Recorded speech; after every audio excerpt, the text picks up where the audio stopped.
Takkeci İbrahim Çavuş, İstanbul'da E5 karayolunda Bakırköy'den Topkapı'ya doğru giderken biraz dikkat edilirse sağ tarafta görülecek küçük bir caminin hikayesidir anlatacağımız.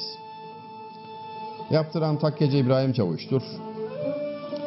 Bu zat kapalı çarşıda ördüğü takkeleri satmakla geçinen gayet yoksul bir adamdır.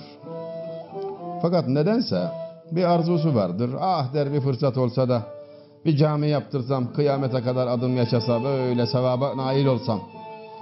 Hanımı da dahil olmak üzere herkes onunla ince ince alay ederler. Ya sen evine ekmek çorba götür de şimdi sen vezir değilsin, paşa değilsin, bey değilsin, zengin değilsin, nerede, mümkün mü tarzında.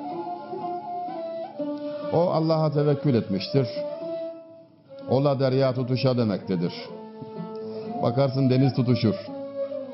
Cenab-ı Hakk'a tevekkül edip bunu kendine dert edince bakın neler olur. Bir gün rüyasında Bağdat'a seyahat etmesi gerektiği işaretini alır. İstanbul nere, Bağdat nere? Çıkar yola ve rüyası gereği orada 2 salkım üzüm vardır nasibi. Onu yiyecektir. Sorgulamaz. 2 salkım üzüm için Bağdat'a kadar gidilir mi demez. Bu rüyada bir hikmet var deyip, değil mi ki o dertle dertlenmiştir. Artık rüyalarına da girmedikçe zaten bir işte başarıya ulaşmak, hayra ulaşmak herhalde pek mümkün olmuyor. Aylar süren meşakkatli bir yolculuktan sonra vasıl olur ve orada bir handa konaklar. Hakikaten işi zuhurata bırakmıştır. Hadiselerin akışını seyretmektedir adeta. Önüne 2 salkım üzüm konur, ikram ederler. Hayret, rüyada tarif edildiği gibi artık üzüme de kavuşmuştur. Ve artık maksat hasıl oldu diyerek dönüş hazırlıklarına başladığı sırada hancı kendisine sorar nereden gelip nereye gittiğini. O da gayet bir açık yüreklilikle anlatır. Bir rüya gördüm, 2 salkım üzüm nasibim varmış.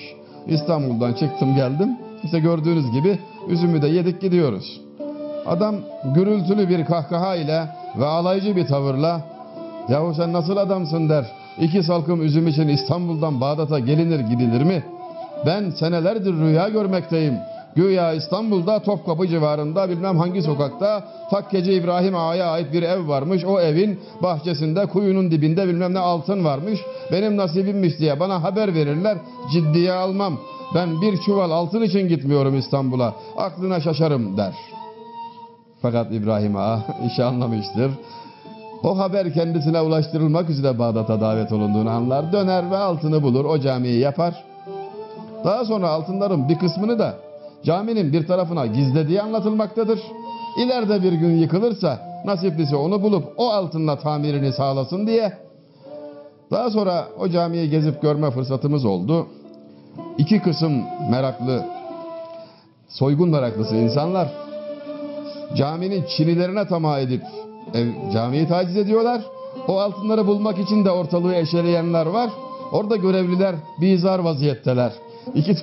İki tür soyguncuya karşı camiyi korumak için analarından emdikleri burunlarından geliyor işin doğrusu. Ve fakat anlattığımız hikaye herhalde size bir şeyleri hatırlattı sevgili seyirciler. Bir roman çok meşhur olmuştu.